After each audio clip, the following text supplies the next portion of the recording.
2019 में अब जो ग्रोथ रेट जो गया है डेवलपमेंट का, ये जो क्या कहते हैं, इंडिया का 7.5 गया है, पाकिस्तान का 3.2 गया है, इसके अलावा बांग्लादेश का भी हमसे ज़्यादा है। इंडिया हमसे बहुत आगे है और वो केंगरा है। हम इकोनॉमिक बहुत स्पीड से ग्रो कर रही है, क्योंकि वहाँ 50 साल तक जो था वो इम्पोर्ट बंद था। वो लोग खुद जो है वो क्या बोलते हैं अपनी मैन्युफैक्चरिंग करते थे। इकोनॉमिक किंग है इस टाइम, वो इस साउथ एशिया रीजन में बांग्लादेश है, जिसकी 8.2 पे चली गई है ग्रोथ रेट, क्योंकि उन्होंने अपने हर डिपार्टमेंट को, हर सेक्शन को एक्सप्लोर किया है।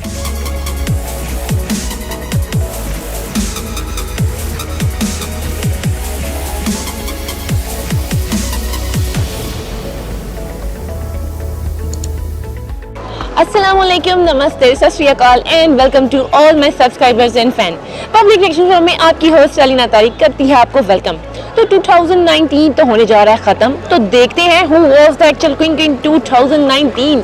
जीडीपी ग्रोथ रेट किसका ज़्यादा बड़ा है? तो हम यहाँ की पब्लिक से पूछते हैं उनका रिएक्शन। आप भी कमेंट सेक्शन में बताइए कि किसी भी मुल्क की GDP growth rate economy wise कितनी स्ट्रॉन्ग होनी चाहिए और क्या क्या प्रोसीजर होने चाहिए इसमें। तब तक मेरे चैनल को करें सब्सक्राइब, वीडियो को like and don't forget to press bell icon. 2019 में अब जो ग्रोथ रेट जो गया है डेवलपमेंट का, ये जो क्या कहते हैं, इंडिया का 7.5 गया है, पाकिस्तान का 3.2 गया है, इसके अलावा बांग्लादेश का भी हमसे ज़्यादा है।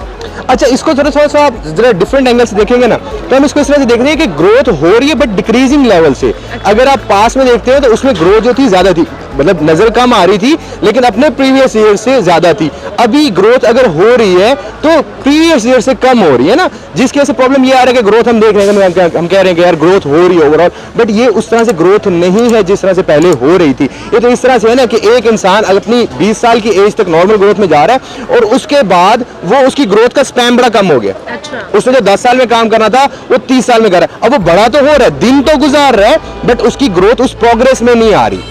उसके लिए हमें नए रिफॉर्म्स लाने पड़ेंगे, हमें कुछ बैठ के सोचना पड़ेगा। 3.59 के साथ इट मीन कि इंडिया हमसे बहुत आगे है और वो केंगरा है।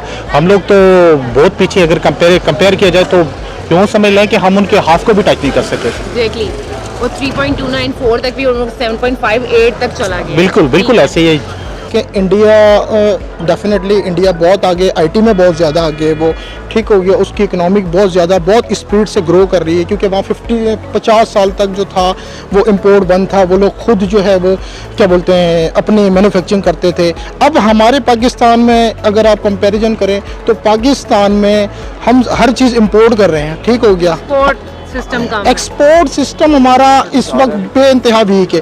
अगर हमें अपने आप को स्ट्रॉन्ग करना है तो हमारा एक्सपोर्ट पे हमें बहुत ज़्यादा फोकस देना पड़ेगा। एक्सपोर्ट जितनी भी हमारी है इस पे हम लोग फोकस ही नहीं दे रहे हैं। अब इंडस्ट्रियलिस्ट वो पाकिस्तान से भाग रहे हैं, उसका रीज़न हम इंडस्ट्रियलिस्ट को फैसिलिटेट नहीं कर रहे हैं। बांग्लादेश क्या कहता है? बांग्लादेश कहता है कि यार आप हमारे मुल्क में आओ, हम आपको बिजली भी फ्री देंगे, गैस भी फ्री देंगे, सारी चीज़ें फ्री देंगे, आप इंडस्ट्री लगाओ। अब कितने सारे इंडस्ट्रियलिस्ट हैं जो पाकिस्तान से मूव करके बांग्लादेश चले गए ड्यू टू दिस कि उन्हें चीप कॉस्ट पे, बिल्कुल नहीं, उन्हें चीप कॉस्ट पे उनकी मैन्युफैक्चरिंग हो रही है बेसिकली। ऑब्वियसली अगर देखा जाए हर कॉन्टेक्स्ट में तो इंडिया ही है। वो कैसे?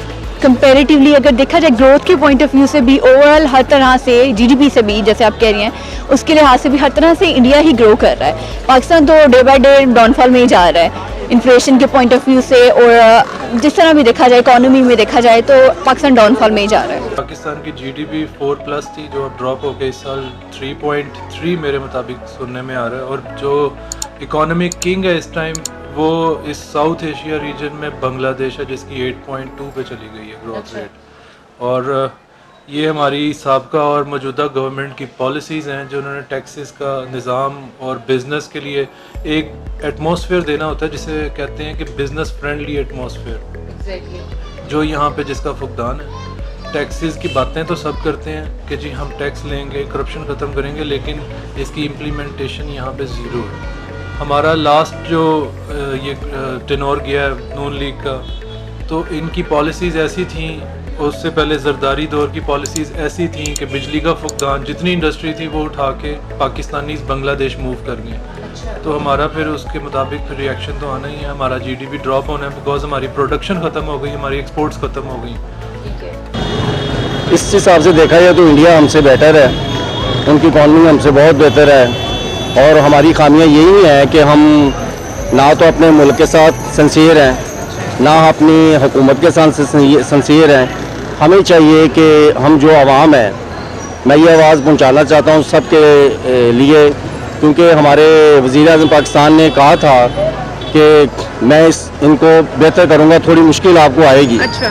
तो इस लिहाज से मुश्किल तो हम काफ़ी झेल रहे हैं, क्योंकि महंगाई इतनी बढ़ चुकी है कि हमारा खाना पीना दो बार हो गया है। ठीक है। तो बात यह है कि अब हमने मुल्क को लेके चलना है साथ। तो हमें इसमें यही है कि हमें आवाम को चाहिए, ताजर्स को चाहिए कि टैक्स पे करें ताकि हमारी इकॉनमी ऊपर है। देखा जाए तो इंडिया और क्या कहते हैं बांग्लादेश की लिटरेसी रेट भी ज़्यादा हो चुकी हैं। उनके जो सिस्टम है, उनके जो स्पेस टेक्नोलॉजी, इंडिया का बात की जाए तो अभी वो वर्ल्ड बेस्ट स्पेस टेक्नोलॉजी माना जा रहा है। उसके बाद उनका टेक्नोलॉजी का सिस्टम इतना आ गया है, फिर हम लोग इन चीज़ों में भी लिटरेसी रेट में भी पीछे चले जाते हैं। लिटरेसी रेट में आगे किस तरह जाएं? आप मुझे बताइए, लास्ट 20 इयर्स में कितने गवर्नमेंट स्कूल्स और इंस्टीट्यूट्स बने हैं? प्राइवेट आपके कितने मेडिकल कॉलेजेस बने हैं? आईटी सेक्टर में हमारे पास एक अरफा टावर के अलावा और क्या अचीवमेंट है? हमारे मुल्क में एजुकेशन को प्राइवेट सेक्टर के हवाले कर दिया गया। मैं बजाते खुद अपने बच्चों को प्राइवेट स्कूल में भेजता हूँ। हमें क्या ज़रूरत है हम प्राइवेट स्कूल्स की इतनी हैवी फीसेस पे करें, जब गवर्नमेंट की जिम्मेदारी बनती है वो हमसे टैक्सेस तो लेती है। टैक्सेस की तो बात करती है जी कि आवाम चोर है, टैक्स नहीं देती, हम टैक्स निकालेंगे। फैसिलिटेट क्या करती है? कितने स्कूल्स हैं जहाँ पे हम, गवर्नमेंट के स्कूल हैं जहाँ हम अपने जनरल पब्लिक ने अपने बच्चों को एडमिट करवाया। गवर्नमेंट स्कूल में सिर्फ गरीब इंसान का बच्चा जाता है बिकॉज उसके पास ऑप्शन कोई नहीं है। ये तो हमारा तालीम का निज़ाम है। 2% पूरे बजट का हम तालीम के लिए रखते हैं। बांग्लादेश 8% रखता है। हमारी तालीम पे इन्वेस्टमेंट क्या है? उसके बाद हमें रिजल्ट भी वैसे ही मतलब आएगा। एजुकेशन सेक्टर पे बजट जो है वो बहुत कम लग रहा है। बदकिस्मती हमारी ये है कि इस मुल्क के अंदर जो भी हुक्मरान है, हमने सिर्फ लेग पुलिंग की है। आने वाली हुकूमत ने जो पिछली हुकूमत के ऊपर सिर्फ सवाए तनकीद की और कुछ भी नहीं किया, जबकि इंडिया के अंदर ऐसा नहीं है, थोड़ा बहुत डिफरेंट है। उन लोगों ने पॉलिसीज बनाई है, लॉन्ग टर्म पॉलिसीज, 5-10 साल प्लान को, जो भी आने वाली हुकूमत होती है उसको कैरी फॉरवर्ड करके चलती है आगे। तो पाकिस्तान में ऐसा नहीं है। पाकिस्तान में अगर मैं लेट अस सपोज आज किसी पोजीशन पे खड़ा हूं तो मैं कोई पॉलिसी बनाऊंगा और मेरे आने वाला जो बाद में आएगा वो मुझे सिर्फ तनकीद का निशाना बनाएगा। जो कुछ खर्च हुआ है वो वहीं का वहीं रह जाएगा और एक आगे नया हमारे ऊपर एक वो टास्क मुसल्लत किया जाएगा। चाहे तो literacy rate, GDP growth rate, उसके बाद जो पॉपुलेशन रेट, उसके बाद जो फॉरेन एक्सचेंज रिजर्व्स होते हैं, फॉरेन डेब्ट होते हैं, वो सब में वो उनकी चीजें आगे हैं और चीज में आगे हैं। तो हम इन चीजों में भी क्यों पीछे रह जाते हैं? क्योंकि उन्होंने अपने हर डिपार्टमेंट को, हर सेक्शन को एक्सप्लोर किया है और उसको हर चीज़ को वास्ट किया हुआ है। हम लोगों की माइंडसेट ही इतना कंजर्व किया जाता है, जहाँ जो पढ़े लिखे होते हैं वो ब्रेन ड्रेन करके चले जाते हैं, उनको इतना ज़्यादा कर दिया जाता है डीमोटिवेट कि वो चले जाते हैं। लेकिन उनके लिए प्लेटफॉर्म भी फिर अवेलेबल नहीं ना होगा, तभी तो वो ब्रेन ड्रेन होता है। यही तो करते हैं कि उनको प्लेटफॉर्म मिलता ही नहीं है। जब तो वो कहते हैं कि हमें भी तो रहना है ना, हमने इतना पढ़ा है उसके बाद हमें इतना कुछ मिले। हाँ जी, ये भी हमारी कमजोरी है। हमसे अब बांग्लादेश हम ही में से निकल के तो आज़ाद हुआ है और हमें चाहिए कि उसको देख लें कि वो किस तरीके से तरक्की कर रहे हैं और हम क्यों पीछे रह रहे हैं। क्या ये वजह तो नहीं है कि हमारे हुक्मरान जो अभी भी हैं और पहले भी हैं, जो ये मुल्क के साथ अच्छा नहीं करके गए, तो इनको भी अपना हिसाब देना चाहिए और हमें भी चाहिए कि हम भी मिलकर हुकूमत पाकिस्तान के साथ चलें। इन चीज़ों में बेसिकली हमारा जो एजुकेशन सिस्टम है वो वीक है। अब हमारे जो अल्लाह भला करे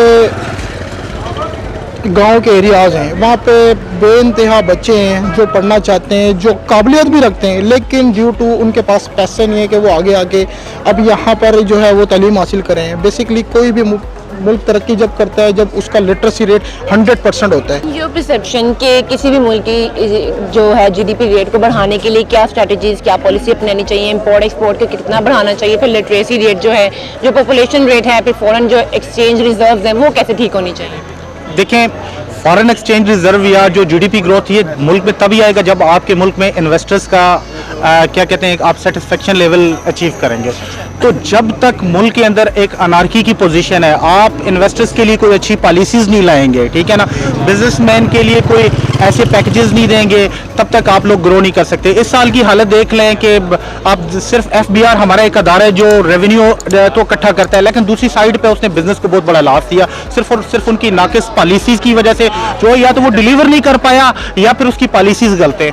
जब तक आप इनको करेक्ट नहीं करेंगे, अपनी पॉलिसीज को टैक्स की मद में या इन्वेस्टर्स को आप फैसिलिटेट नहीं करेंगे, तब तक आप आगे नहीं जा सकते।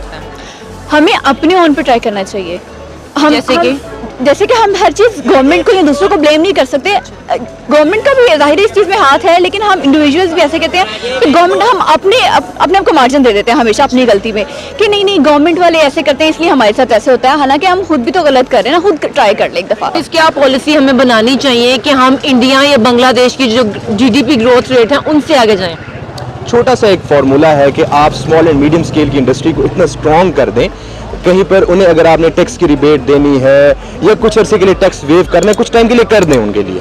जिस तरह से हम तकरीरों में सुनते होते हैं कि कुछ मुश्किल टाइम है, ये मुश्किल टाइम हुकूमत अपने ऊपर क्यों नहीं ले आती कि अपने ऊपर लें, हम इंडिविजुअल को वैसे ही स्ट्रॉन्ग कर लें, अभी से आज के दिन से स्ट्रॉन्ग कर लें कि वो खुद भी स्ट्रॉन्ग हो जाएगा, मुल्क को लॉन्ग रन में स्ट्रॉन्ग कर लेगा। हम आज कर्जे लेके लोगों से, हम बाहर से कर्जे ले रहे हैं, अपनों के ऊपर हम टैक्स का बहुत ज्यादा बोझ डाल रहे हैं, हम मतलब एक ब्लड सकिंग कर रहे हैं ना, वो सारा कुछ निकाल के रख दोगे, होगा क्या? एक आर्टिफिशियल वो एक हाइप क्रिएट हो जाएगी, कुछ टाइम के लिए मुल्क ठीक हो जाएगा, फिर क्या होगा? फिर सारा सिस्टम कोलैप्स कर जाएगा। यदि मुल्क को कामयाब करना है तो उसका जीडीपी बढ़ाना पड़ेगा, उसकी ग्रॉस नेशनल प्रोडक्ट बढ़ानी पड़ेगी, जीएनपी, ताकि उसका पर कैपिटा इनकम इंक्रीज हो, एक इंसान का लिविंग स्टैंडर्ड इम्प्रूव हो।